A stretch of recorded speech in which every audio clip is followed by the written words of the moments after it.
el libro de Jonás, capítulo 1, y vamos a leer 3 versos, el 1, el 2 y el 3.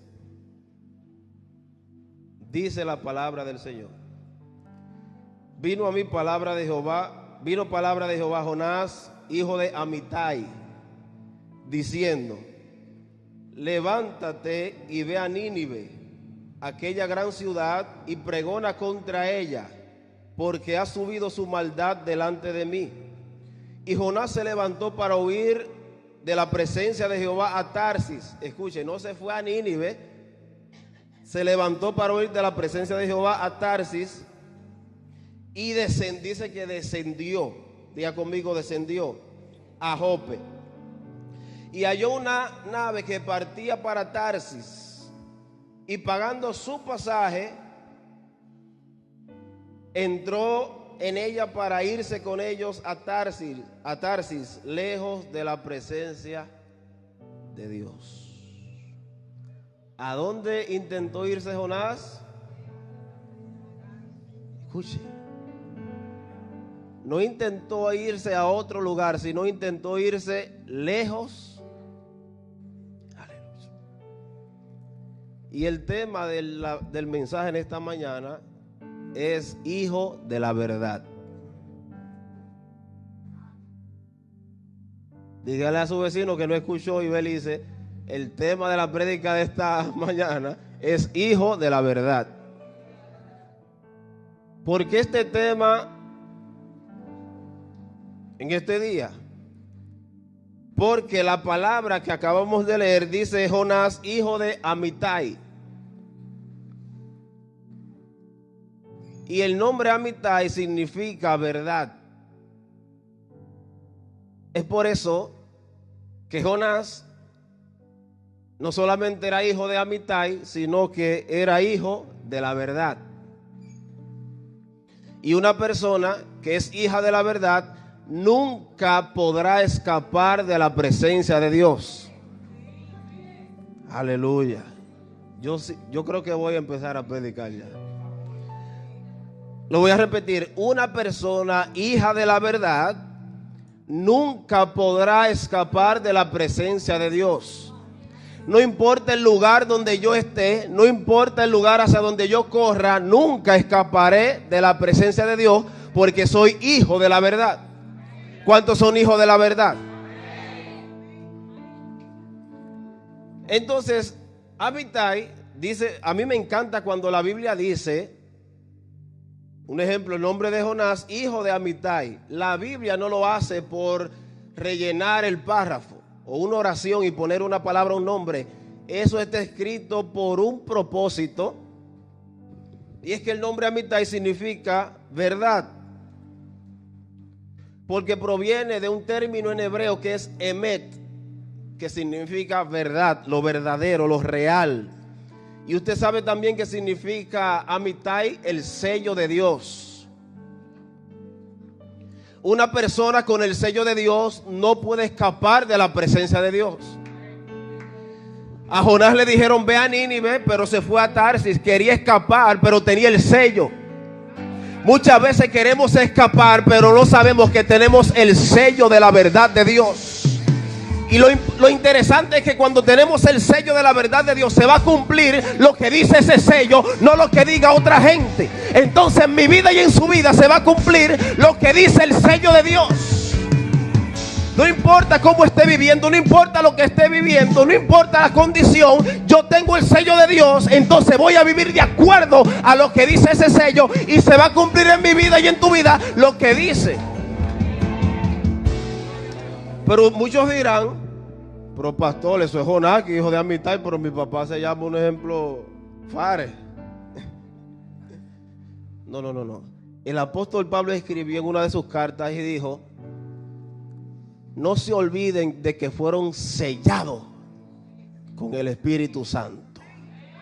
Aleluya. Dígale al que está a su lado: no te olvides de que fuiste sellado por el Espíritu Santo. No importa quizás el momento de angustia, de dolor que llegues a vivir. No importa quizás la desesperación, la depresión, la ansiedad que llegue a tu mente, a tu corazón. Fuiste sellado con el Espíritu Santo de Dios. Tu familia fue sellada con el Espíritu. Le estoy diciendo que tu casa también fue sellada con el Espíritu Santo de Dios.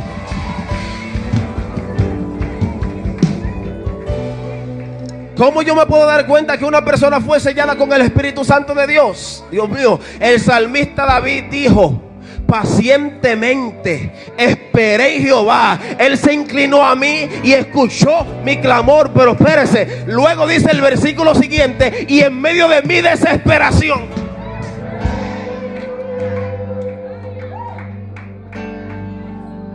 El salmista David está diciendo: pacientemente esperé.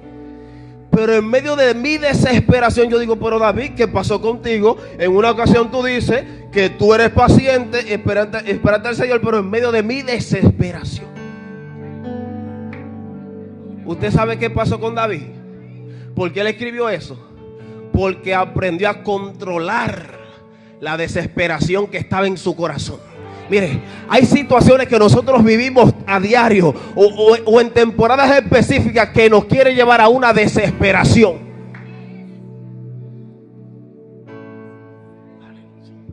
Pero déjeme decirle, la desesperación no te va a descontrolar. ¿Sabe por qué?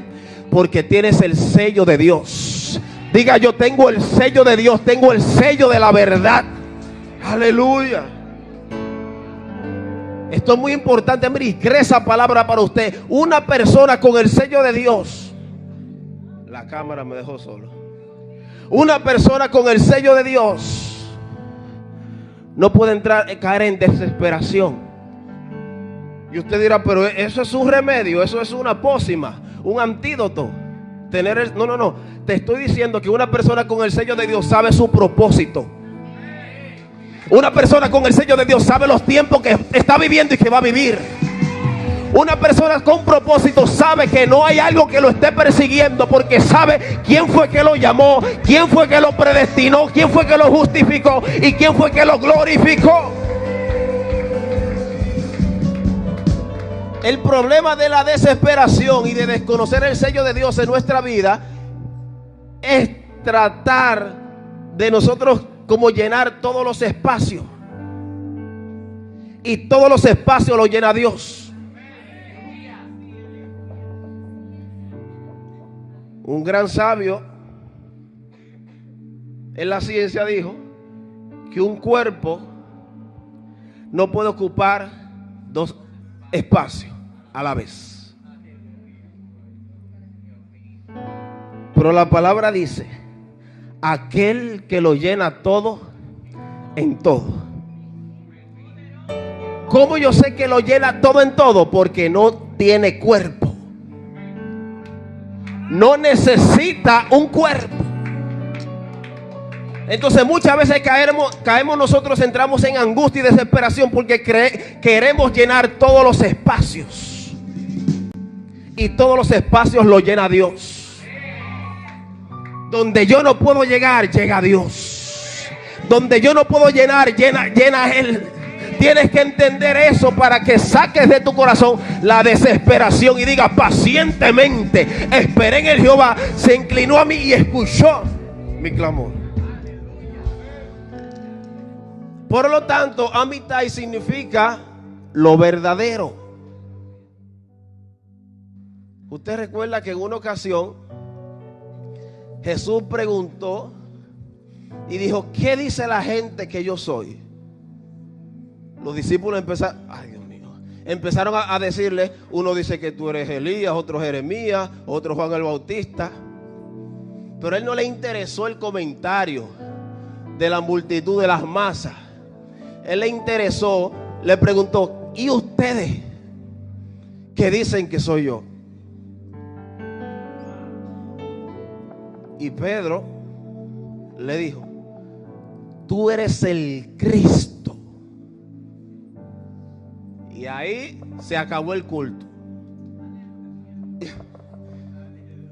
Y le dijo: no, eso no te lo reveló carne ni sangre. Usted sabe, pero antes de decirle eso le dijo Simón, hijo de Jonás.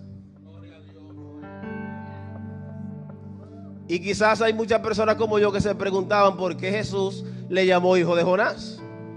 La Biblia no registra, pero quizás su papá se llamó Jonás.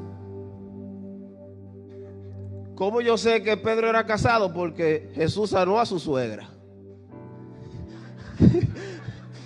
Escuche, mire, escuche, esto es un chiste, esto es un chiste.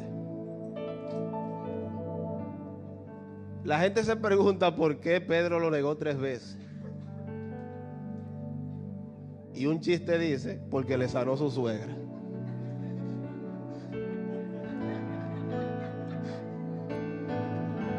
Es un chiste. Usted no va a perder su salvación por reírse, mis hermanos. No, ríase. Entonces Pedro todavía tenía como eso ahí.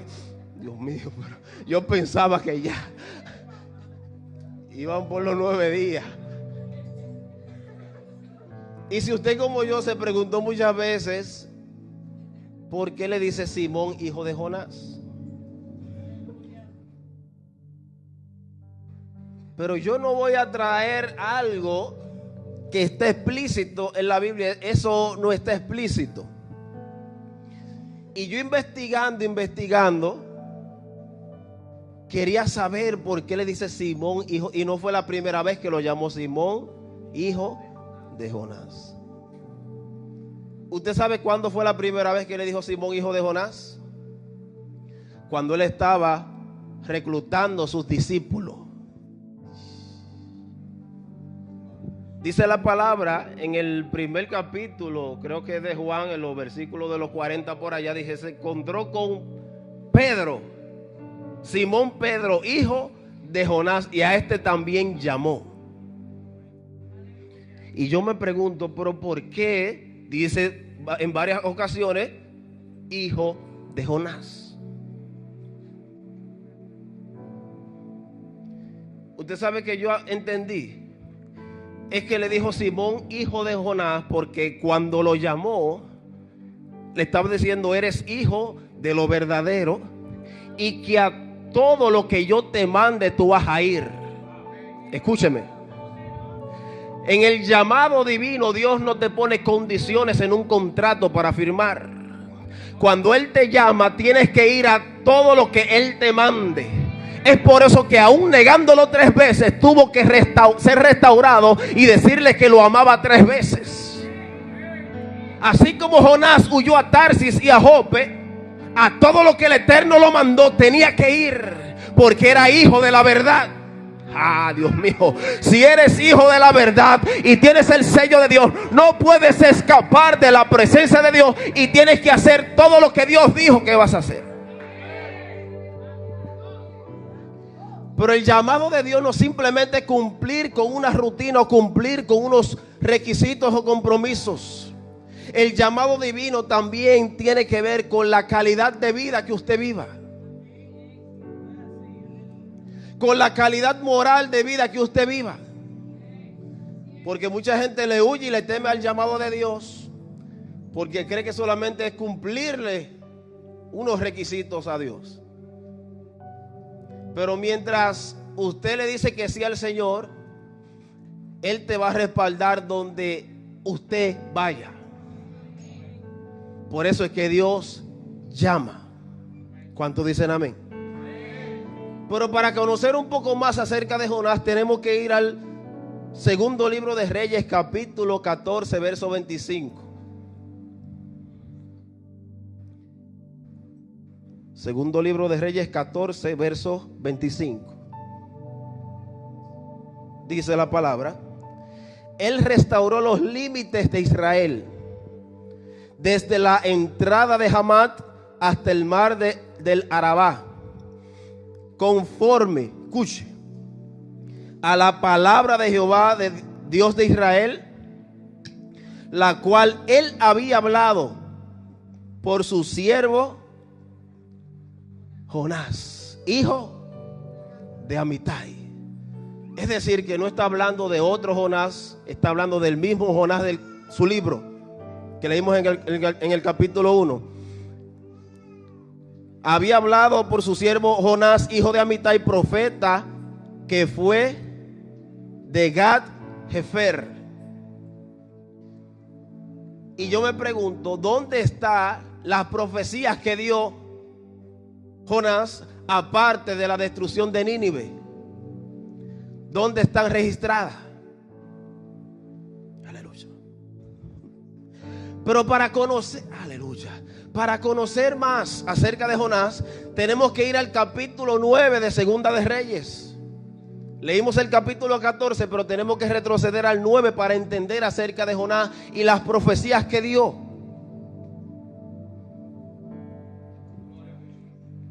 El problema es que tenemos en el capítulo 9 que no dice el nombre del profeta. Segunda de Reyes capítulo 9 versos del 1 al 3 dice: entonces el profeta Eliseo llamó a uno de los hijos de los profetas, diga conmigo, hijo de los profetas, y le dijo: ciñe tus lomos y toma esta redoma de aceite en tu mano y ve a Ramot de Galat. Cuando llegues allá, verás allí a Jehú, hijo de Josafat, hijo de Nimsi, y entrando, haz que se levante de entre sus hermanos. Escuche, el profeta que le está diciendo al hijo del profeta la asignación, sabe lo que, para dónde va y qué está pasando en el lugar para donde va el hombre. Porque, y si tuviera solo al muchacho, a Jehú, él le dice: dile que se levante de entre sus hermanos, porque el profeta Eliseo sabía para dónde iba y dónde estaba, porque Eliseo sabía que tenía el sello de Dios. Aleluya. Porque una persona con el sello de Dios sabe para dónde va. Hello. Dice la palabra: y entrando, haz que se levante de entre sus hermanos y llévalo a la cámara. Lo que conocemos por cámara es ahora el asunto que tira fotos. Pero una cámara en el tiempo antiguo, lo que le dicen recámara, es una habitación dentro de otra habitación. Es decir, que era algo muy íntimo, muy privado, que donde estaba Jehú, solamente la presencia de Dios lo podía ver.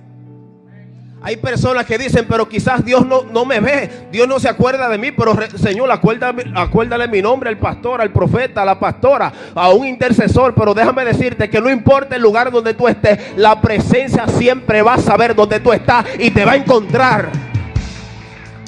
Estaba Jehú con sus hermanos y dice la palabra: llévalo a la cámara, toma luego la redoma de aceite y derrámala sobre su cabeza y di: así dijo Jehová, yo te he ungido por rey sobre Israel, y abriendo la puerta echa a huir y no esperes.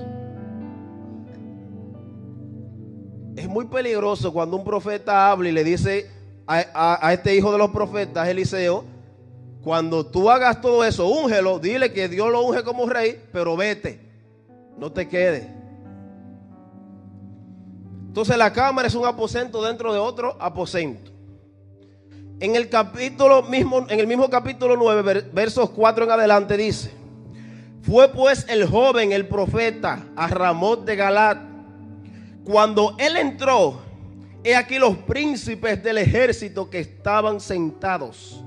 Y él dijo: príncipe, una palabra tengo que decirte. Jehú dijo: ¿a cuál de todos nosotros? Y él dijo: a ti, príncipe. Y él se levantó y entró en casa, y el otro derramó el aceite sobre su cabeza y le dijo: así dijo Jehová, Dios de Israel, yo te he ungido por rey sobre Israel, pueblo de Jehová.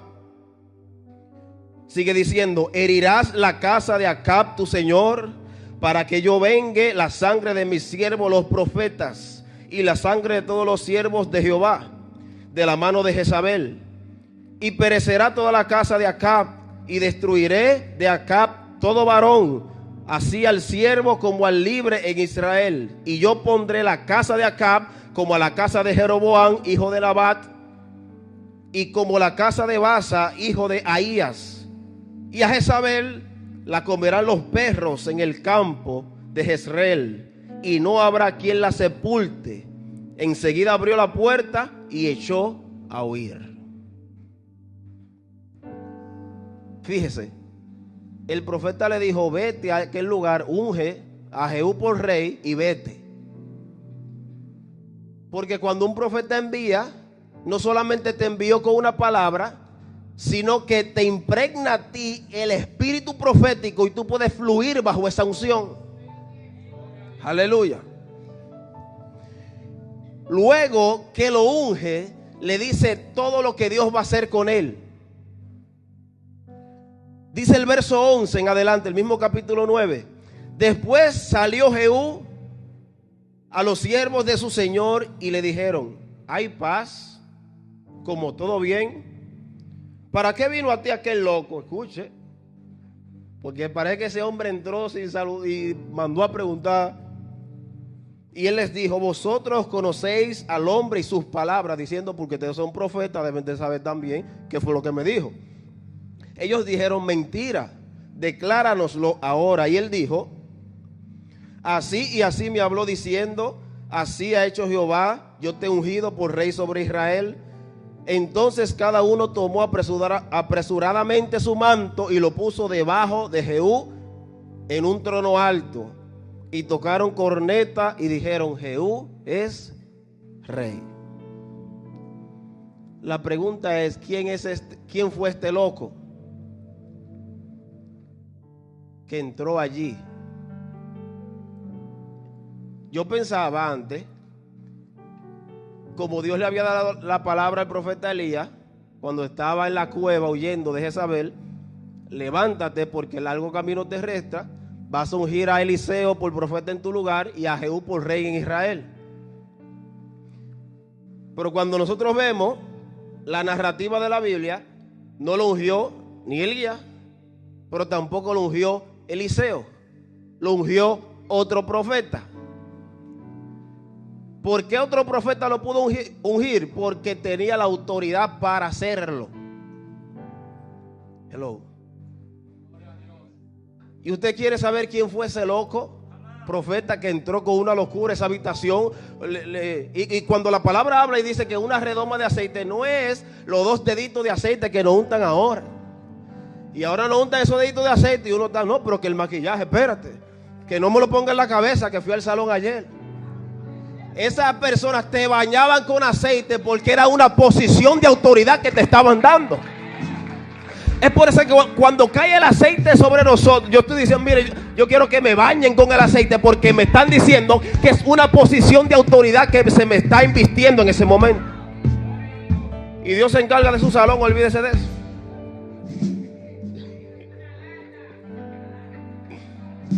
¿Quién fue este loco?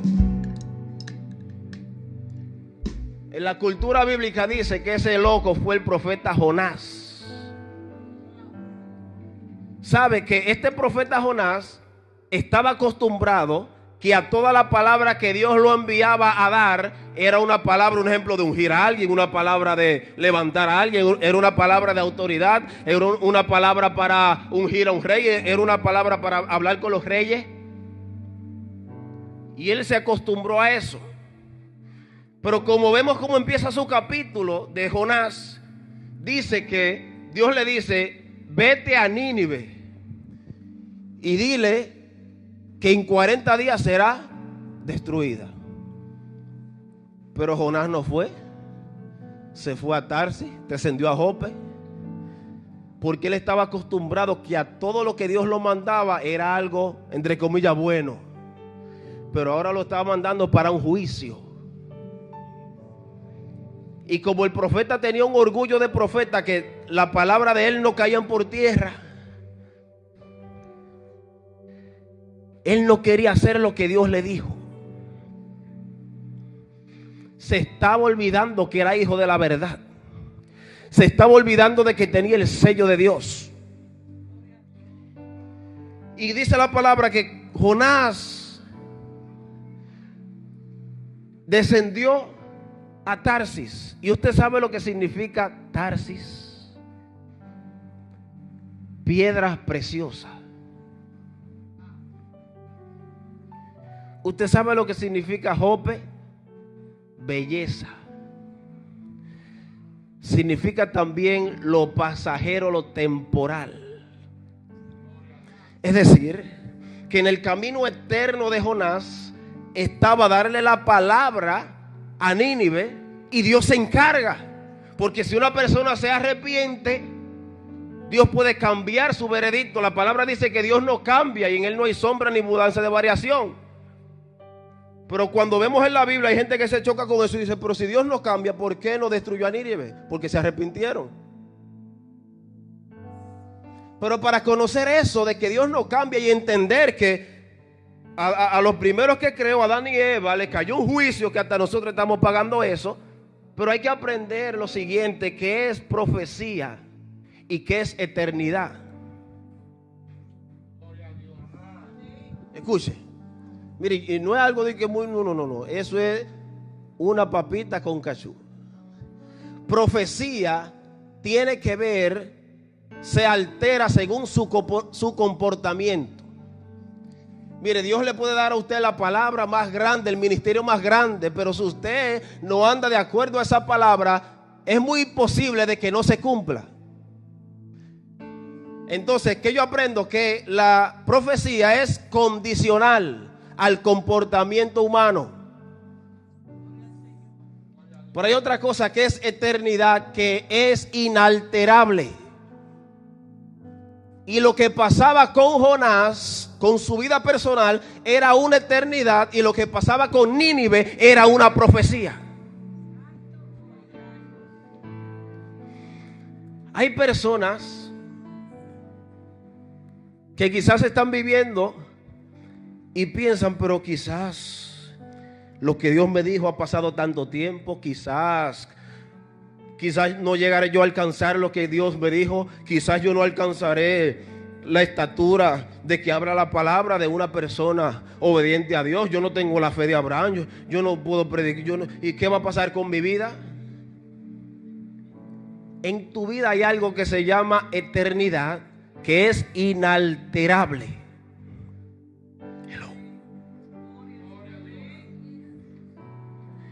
En tu vida hay algo que se llama eternidad, que es inalterable. Y usted dirá, pastor, pero ¿cómo yo puedo saber eso? Eclesiastés capítulo 3, verso 11.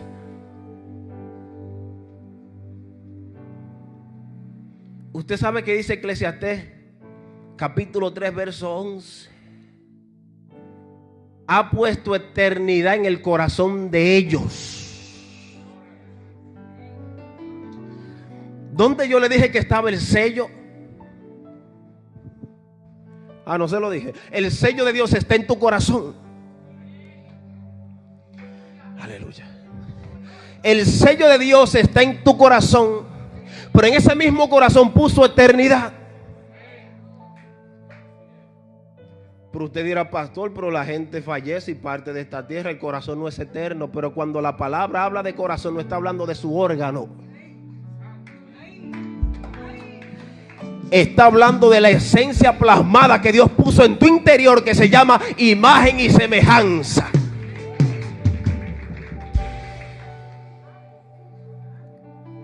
Es por eso que el propósito de Dios para tu vida y para mi vida es inalterable por cualquier circunstancia que se me presente o se levante. Porque cargo un sello que se llama eternidad. Entonces David conocía eso y dijo, pacientemente esperé a Jehová, se inclinó a mí y oyó mi clamor y en medio de mi desesperación. Si yo hiciera una pregunta, ¿en quiénes no han caído en desesperación? Los niños, mi sobrina. Pero toda persona adulta en algún momento le ha llegado por lo menos un pensamiento de desesperación. Cuando lleguen esos pensamientos, recuerda que tienes el sello de Dios. Cuando usted sepa que tiene el sello de Dios, usted no va a perecer. Cuando usted sabe que tiene el sello de Dios, los suyos no van a perecer. Escuche, en una ocasión está el apóstol Pablo en una barca y se levantó una tormenta llamada Euroclidón, un ciclón, un tifón, un asunto No sé qué categoría era. Y dice la palabra que él se levantó en medio de la tormenta y le dijo a todos los tripulantes: tengan ánimo, porque el ángel que habló conmigo me dijo que ninguna vida va a perecer aunque perezca la nave. Escuche, en una desesperación de una tormenta se levantó un hombre y dijo: ninguno va a perecer. Porque el apóstol Pablo sabía que tenía el sello de Dios. Una persona que tiene el sello de Dios habla con seguridad. Una persona con el sello de Dios habla con esperanza. Una persona que tiene el sello de Dios habla la verdad. Ok, wow, me fui David y Pablo, pero vamos a seguir con Jonás. Quiso escapar a Tarsis. Como ya le dije, Tarsis significa joya. Y usted sabe que, no sé si usted lo sabía, pero una de las piedras del pectoral del sumo sacerdote, de esa piedra preciosa, se llamaba Tarsis.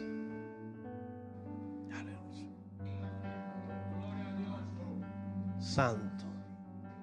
Mire, el sumo sacerdote tenía una vestidura que nadie la podía tocar. Y los profetas también. Es por eso que Saúl, su problema vino cuando quiso, agarró la vestidura del profeta Samuel y la rompió. Y el profeta Samuel le dijo: así como rompiste, rasgaste mis vestidos, Dios arrancó el reinado de ti y de tu descendencia. Mire, Jonás parece que se le olvidó, pero él era un profeta. Dice que una de las piedras preciosas del pectoral, las cosas que se llamaban Urín y Tumín en el Antiguo Testamento, se llamaba Tarsis.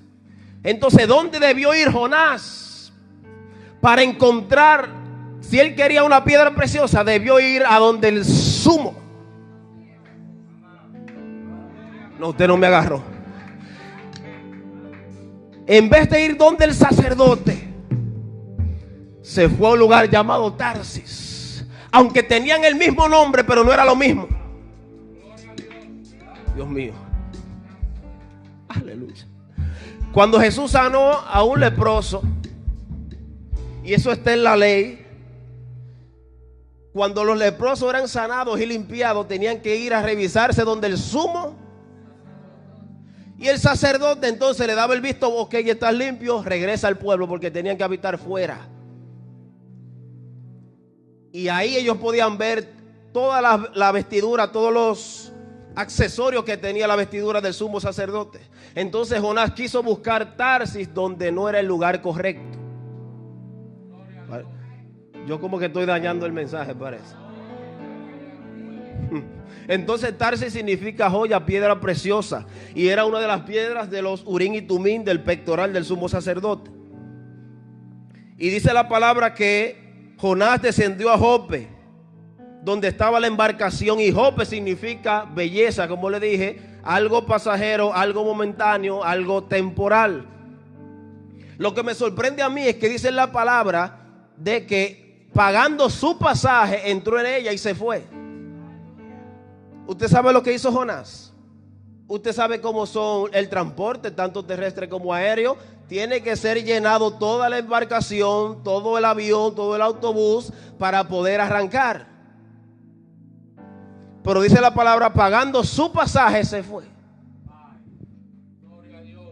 Y cuando está usted sabe esa historia, cuando está la tormenta y el asunto, y te están preguntando: pero tú oraste hoy en la mañana, ¿de quién es la culpa? Y dice la palabra que Jonás descendió a lo más profundo del barco y se echó a dormir. El responsable de la tormenta se echó a dormir. Y después va uno de los tripulantes y le dice: pero mira, por si acaso es por ti esta tormenta. Estoy tratando de parafrasear porque la historia es bien extensa y no queremos durar mucho tiempo más del necesario. Entonces, para resumir la historia, Jonás era el responsable de la tormenta. Y él pagó su pasaje. ¿Usted sabe qué pasó con Jonás? Él pagó el dinero de todos los asientos para que lo lleven a él solo, lejos de la presencia de Dios. Imagínese que usted coge un autobús, pague los 18 asientos, no sé cuántos son, coge un avión y pague todos los asientos para que lo lleven a usted. Pero no que lo lleven a un destino, no, él quería irse lejos de la presencia de Dios. Porque Jonás pensaba que la presencia de Dios solamente estaba en Israel. Ay. No me dejes solo, por favor. Jonás pensaba que la presencia de Dios solamente estaba en la iglesia. Hello. Jonás pensaba que la presencia de Dios solamente estaba cuando él profetizaba. Y se fue a Tarsis, se fue a Jope, lejos de la presencia. Yo escuché, mira, hay un sobrino o primo mío, predicó un mensaje que se llamaba Don't Run Away from God. Necesito un traductor. No huyas de Dios. Hablando de la historia de Jonás. Y así, aunque ese no es el rema de la prédica de este día, yo aprendo de la historia de Jonás que él quiso huir lejos de la presencia de Dios porque él pensaba que la presencia de Dios solamente estaba en un lugar específico. Dios mío. Por eso es que Dios ve a Jonás y él se dirige en la dirección equivocada, alejándose del propósito. Le manda señales para que retorne a su misión. Es por eso que cuando está Jonás en la embarcación, vienen a preguntarle, lo despiertan porque estaba durmiendo y después, ay Dios mío, dice, yo sé que por mí, tírenme al mar que se va a arreglar el asunto. Asimismo, los tripulantes arrojaron a Jonás al mar y la tormenta cesó.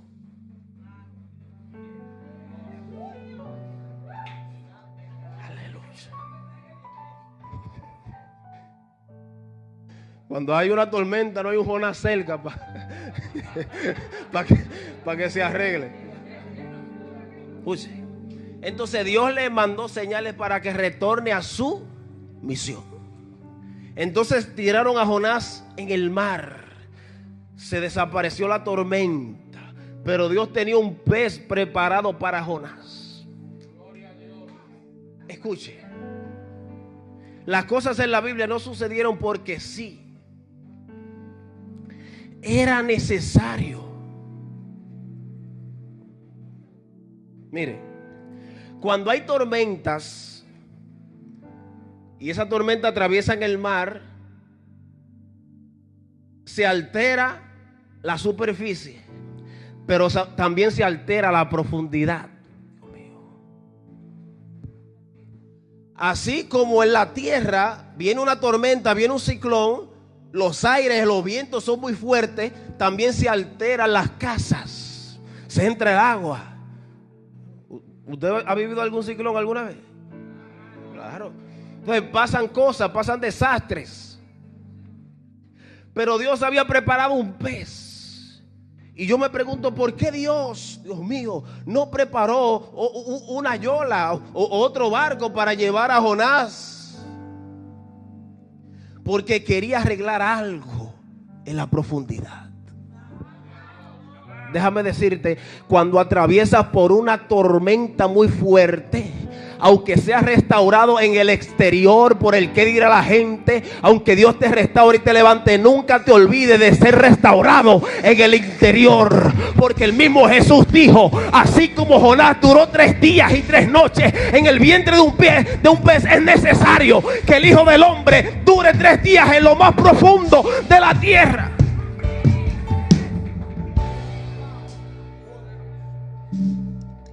Dios mío. Y yo digo, pero ¿qué pasó?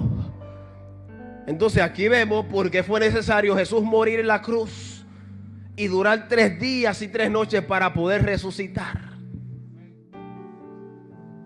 Usted sabe qué significa. Wow, esto no es Semana Santa. La gente está acostumbrada a que uno predique de la muerte de Jesús en Semana Santa. Y no es malo. Eso hay que predicarlo siempre. Pero los 3 días significa que Él estaba restaurando. el pecado que había dañado en la tierra en lo más profundo. ¿Qué significa los 3 días? La tormenta que tú has vivido, el proceso quizás doloroso, el golpe fuerte que recibiste, pero necesitas esos 3 días para ser restaurado en el interior. Porque muchas veces nos olvidamos de ser restaurados en el interior. Por eso Jonás descendió a lo más profundo del barco, donde pensaba que ahí tampoco lo iban a ver. Y allá, ¡pam!, lo fueron a buscar a Jonás. Entonces Jonás pensaba, se preocupe, estamos terminando. Jonás pensaba que Dios era Dios solamente en Israel.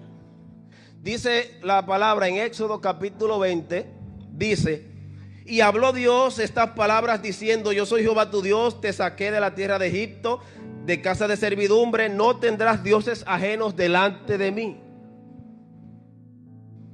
Entonces, cuando la Biblia habla y dice que Dios hablando, no tendrás dioses ajenos delante de mí, como que da lugar a pensar de que hay otros dioses aparte de él. O parece que admite la existencia de otros dioses, pero que no debemos aceptarnos, ni adorarlos, ni rendirle culto. Los antiguos tenían esta creencia de que existían no solamente otros dioses, sino que eran los gobernantes de los aires, otros gobernantes de la tierra, otros los gobernantes del mar. Y si usted se metía sin su permiso, un ejemplo, al mar, entonces ese Dios del mar empezaba a hacerle la vida imposible. Jonás, entonces, en la cabeza del profeta llegó este pensamiento. Escuche, un profeta fino de Dios cayó en el pensamiento de que Dios solamente es Dios en Israel y no en Tarsis, no en Jope, no en la embarcación. Entonces, cuando la gente del barco que estaba navegando se preguntan: pero nosotros estamos bien con nuestro Dios, ¿qué es lo que pasó? Entonces cayeron con Jonás. Cuando le preguntan y le dicen, entonces él dice: ok, quizás soy yo el culpable. Y ahí fue que le dijo: tírenme al mar. Entonces el mar, se pensaba y todavía se piensa que hay dioses o deidades, demonios, que tienen la autoridad sobre los aires. Tiene autoridad sobre el mar, sobre las aguas, sobre la tierra, sobre muchísimas cosas. Otro dice que tiene jurisdicción en las montañas. Si tú te vas a una montaña, cuidado, se te aparece. Entonces, tiene un ejemplo en la llanura, tienen jurisdicción. Hay otros que dicen: no, en ese país gobierna tal. Entonces, para los antiguos conocer esas leyes era necesario que gobierna en tal territorio. Eso en guerra espiritual se llama cartografía, estudiar el territorio espiritual de la región a donde usted va. Pero eso es otro asunto. Lo que le estoy hablando es tratar de pensar de que aunque esos dioses tienen permiso para operar, creer que ellos tienen más poder que Dios. Es un peligro creer que ellos tienen más autoridad que la que Dios les permite que tengan. Entonces volvamos a la historia de Jonás. ¿Por qué él se fue a Tarsis? Porque pensaba que Dios no era Dios en Tarsis. ¿Por qué dice la palabra descendió a Jope? Porque pensaba que en Jope Dios no era Dios. O en otras palabras más dominicanas, pensaba que allí Dios no lo iba a molestar más. Aleluya. Igual que muchos de nosotros pensamos que la presencia de Dios está en un solo lugar y no en todos los lugares. Y andamos siempre corriendo. Escuche. Entonces, si me voy a ese lugar, allí Dios no tiene autoridad sobre mí. Entonces, irse a Tarsis, Dios mío, significaría de que Dios no tiene jurisdicción en Tarsis. Quizás Jonás dijo: en Tarsis gobierna otra deidad. Aleluya. Entonces lo que Jonás estaba buscando es que ya Dios no me moleste más. Quizás Jonás dijo: yo no quiero ir a Nínive, mejor me voy a Tarsis.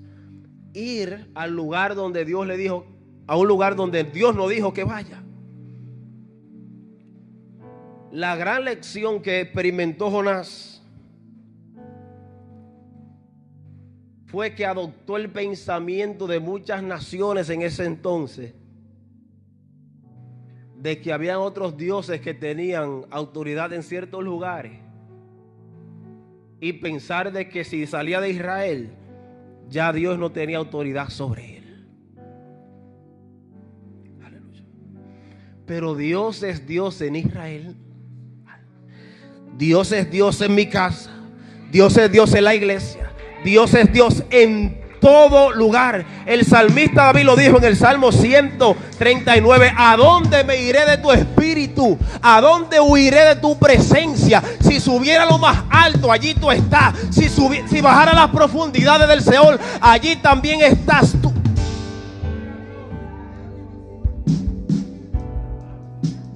Pero miren, en el libro de Abdías, en su propio capítulo 1, verso 4 dice: si te remontares como águila, y aunque entre las estrellas pusieres tu nido, de ahí te derribaré, dice Jehová.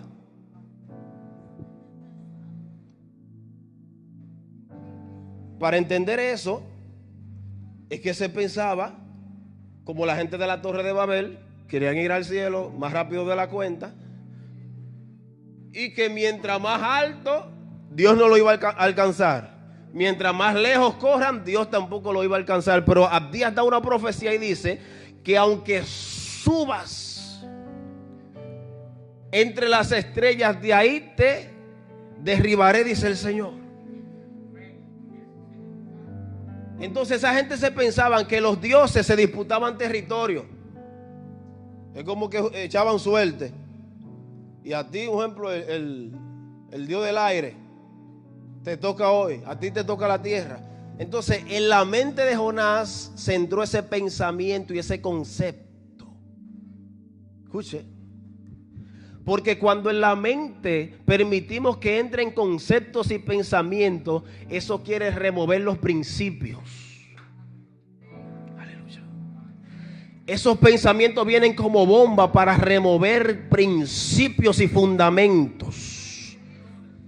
Por eso es que si en una mente somos atacados y bombardeados y perdimos la batalla, ya la perdimos antes de pelearla. Porque todos los pensamientos del mal que vienen a nosotros es para remover los principios. ¿Por qué usted cree que es tanto el esfuerzo de las tinieblas del enemigo de tratar de cambiar el pensamiento del ser humano? Para que sean removidos los principios. Porque una vez se remueven los principios, se planta otro principio. Yo necesito soltar eso. Yo necesito predicar. Entonces cuando se remueven los principios, quieren entonces plantar otros principios. Porque si usted no lo sabía, el enemigo sabe los códigos de honra y códigos de honor y códigos de autoridad. Entonces quiere remover principios para entonces introducir y fundamentar los principios que él se inventó o lo que él quiera. Pero se le olvida que Dios siempre está pendiente y al cuidado de cada partícula de la creación. De la más pequeña, Dios está al cuidado. Y si Dios está al cuidado de la partícula más pequeña del universo, ¿cómo no va a estar al cuidado de la vida tuya y de la vida mía? No, usted no lo creyó. Él está al cuidado de la vida tuya. No importa lo que estás viviendo, estás enfrentando, no importa lo que tuviste que atravesar, Él está al cuidado de la vida mía. No importa lo que esté viviendo, como dijo el profeta Habacuc, aunque la higuera no florezca, Él está en cuidado de la vida suya y de la vida mía.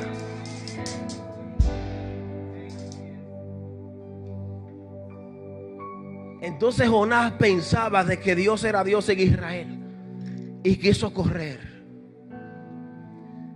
Quiso correr a las piedras preciosas. Quiso correr a lo temporal, a lo pasajero, pero Dios lo sacó de lo temporal y de lo pasajero y lo introdujo nuevamente en su camino eterno. Miren, ese mismo Salmo 139 hay un secreto que dijo David. ¿Usted sabe cuál fue el secreto que dijo el salmista David? Guíame en el camino eterno.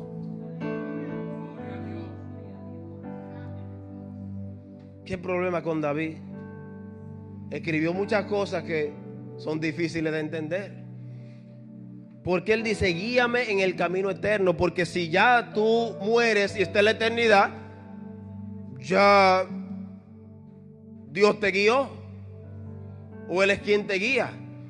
Pero cuando habla de que guíame en el camino eterno, está hablando de la tierra. Está hablando de su propósito en la tierra. Guíame en el camino eterno. Hay gente que le tiene que decir al Señor, guíame en el camino eterno. La palabra dice, instruye al niño en su camino y aun aunque fuere viejo no se apartará de él. La gente piensa, lleva al niño a la iglesia y cuando sea grande no se va a apartar. No. Está diciendo, instrúyelo en su camino eterno. Instrúyelo en su camino de vida. Instrúyelo en su propósito.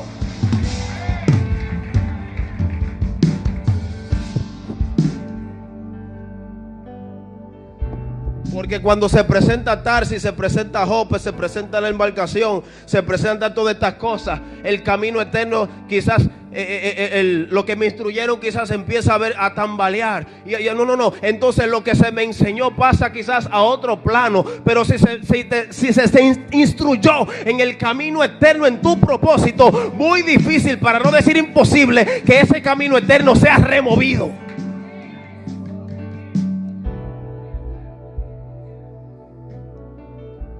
Es necesario que usted sea guiado en el camino eterno.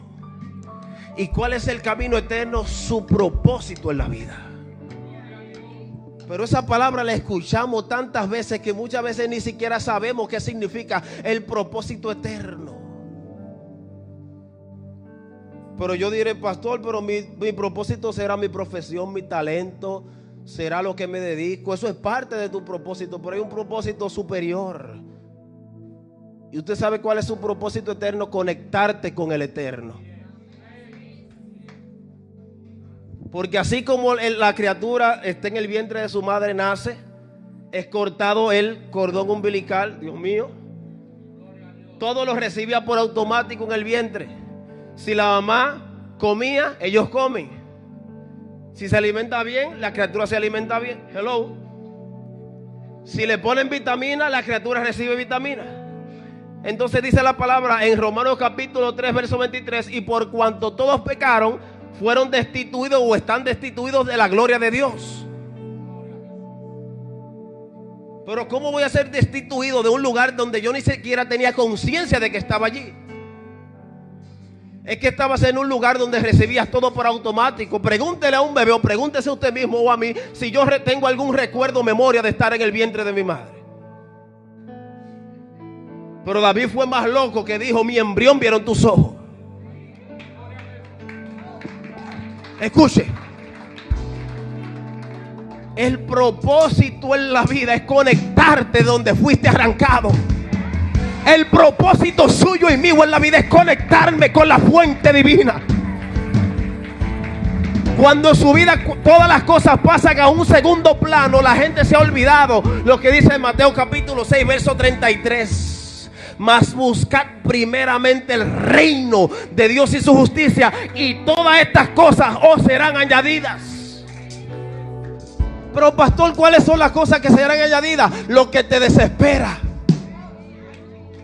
Me dejaron solo de nuevo.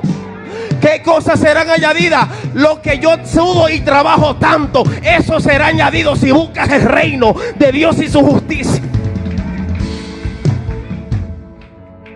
Dios Dios mío, parece que yo lo dañé, cambié el mensaje. Estoy predicando de Jonás, hijo de la verdad. Aleluya.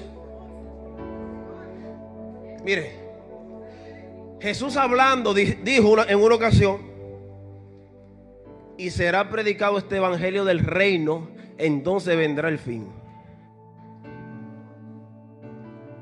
Y la gente,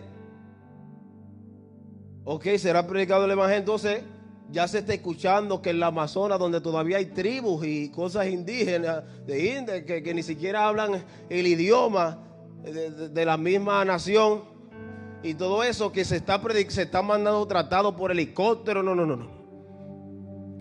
Jesús fue claro y dijo: será predicado este evangelio del reino. La palabra no dice será predicado este evangelio en todo el mundo, entonces no. Dice será predicado este evangelio del reino, entonces vendrá el fin. ¿Usted sabe qué pasa con muchos de nosotros? Que reconocemos a Jesús como el siervo sufriente. Ay, más el herido fue, pero no lo reconocemos como rey. Hello. Ay, me dejaron solo de verdad, pero yo lo voy a decir. Ay, sí, herido fue, y mientras tengo un dolor, ay, Dios mío, si así fue, yo lo quisiera hacer. Pero cuando se habla de rey, de gente de reino, cuando se habla de cultura de reino, ay, lo dañé, Rebeca. Entonces ahí no. Escuchamos un predicador que decía que la gente muchas veces se conforma con la vida pasada y con que Adán pecó. Ay, sí, mira, por Adán estoy cogiendo lucha a nosotros, Dios mío. Pero se le olvidan que hay un segundo Adán, que vino como siervo sufriente, pero que retorna como rey. Hello. Mire, ya estoy terminando ya. 10 minutos. En estos días se vio algo que esta generación nunca vio. Era la coronación de un rey.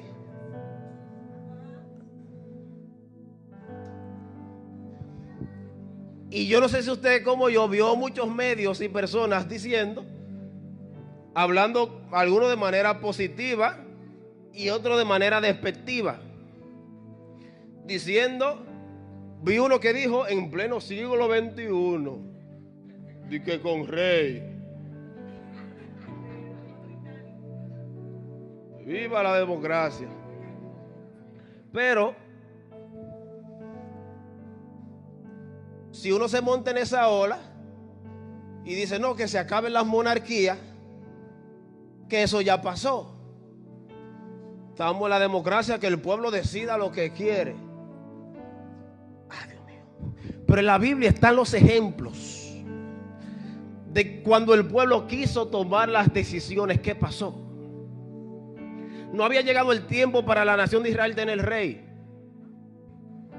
Estaba el tiempo de los jueces, pero ellos querían rey, porque en todas las naciones alrededor habían rey. ¿Qué pasó con la decisión del pueblo? Eligieron a Saúl.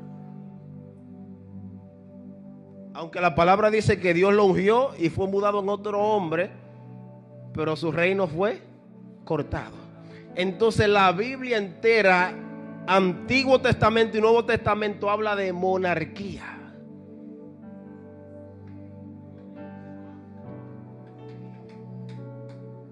Ay, mire, yo lo voy a decir, vivir como rey molesta.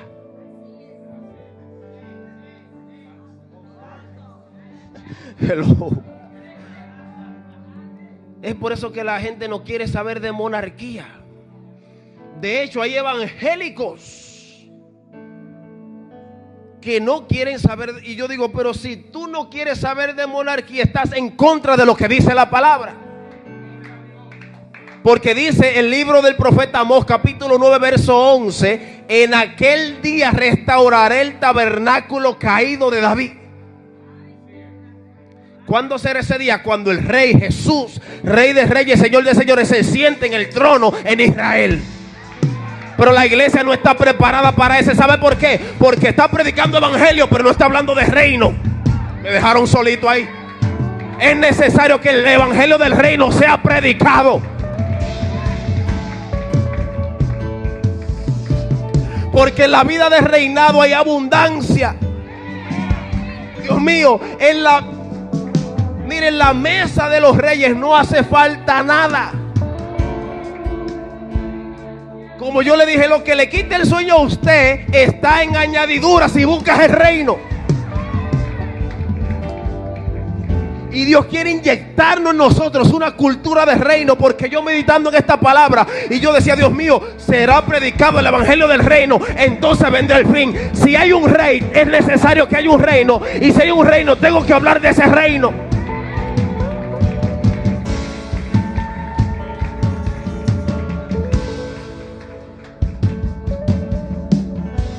Aleluya. Porque hay veces que no nos identificamos como hijos del rey. Solo si nos mandan a llamar. ¿Por qué Jesús le dijo a la mujer sirofenicia, a la cananea, el pan de los hijos no se le da a los perrillos? Y ella rápidamente le dijo, pero aún los perrillos comen de las migajas que caen de la mesa. David en una ocasión mandó a llamar a alguien, preguntó si quedaba alguien de la casa de Saúl, llamado Mefiboset. Y ahí sí muchos de nosotros nos identificamos. Ay, el rey me mandó a llamar, y vamos así, mira, arrastrando el pie me mandó a llamar. No, pero el rey te llamó hace rato para que vivas una vida de rey. Suelta esa ropa de lamento. A Mefiboset lo mandaron a llamar porque estaba lisiado de los pies y no podía caminar.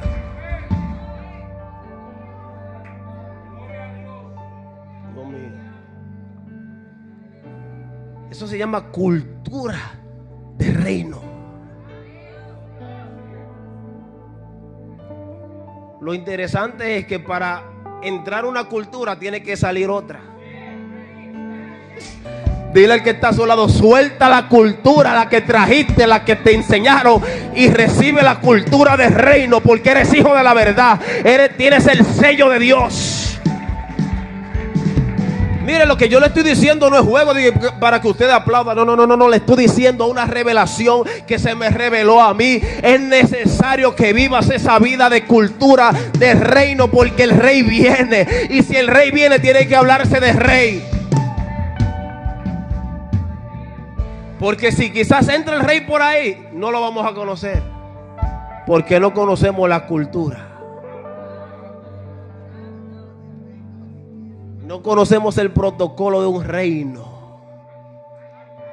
Porque una persona de lo que está lleno es lo que va a hablar. Lo dañé al final, Jonauri.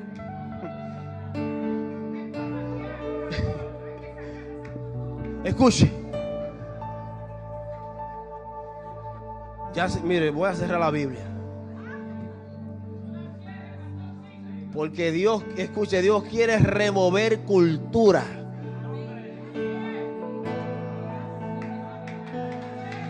No, pero que en mi cultura no me enseñaron a amar. En mi cultura no me enseñaron a honrar. En mi cultura no. Es que no es la cultura tuya ni la que te enseñaron. Es la cultura del reino. Aleluya. Es que no, pero pastor, en la cultura yo no aprendí. No. Es que no es suelta esa. Hay una cultura que está reservada para ti y el rey la quiere depositar en ti. Pero tienes que arrancar esa cultura. Aleluya. Aleluya. Aleluya. Aleluya. Aleluya. Mira, cuando Dios arranca una cultura y te introduce la de Él, tú serás irreconocible.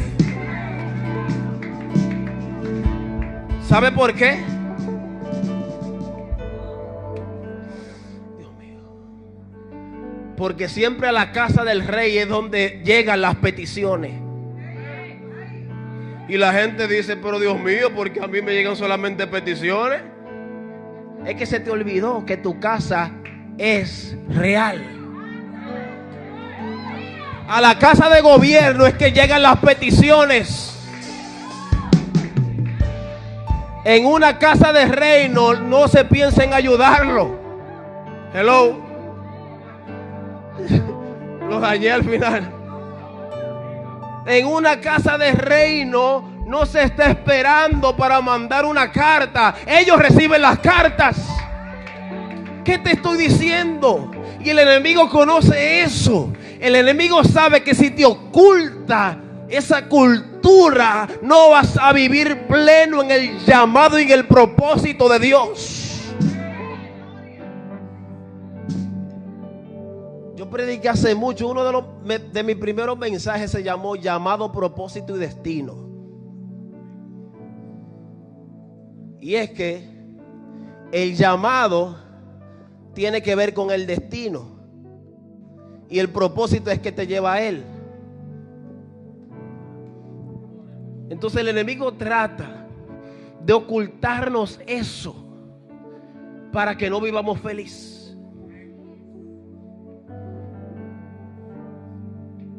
Que si me hablan quizás de una petición, digo, pero Señor, mira, yo lo llegué a decir. Y dije, Señor, pero la gente pide oración y cosas por proceso, muchas veces sin decir los buenos días, sin saludar. Y yo decía, pero uno es de hierro. Y yo decía, pero Señor, dale una cucharita de este jarabe, procesal, a ver si aguantan. Eso era antes, no, eso era antes. ¿Sabe qué Dios me dijo? En la casa de los reyes es que llegan las peticiones y solicitudes. ¿Qué te estoy diciendo, iglesia? Si donde ti está llegando las peticiones y solicitudes, es porque eres rey para suplir. No estás en necesidad, no, es que vas a suplir. Tu casa es casa real porque vas a suplir. Escúcheme, tiene que creer esa palabra. Porque el enemigo no quiere ver mendigando. ¿Sabe por qué?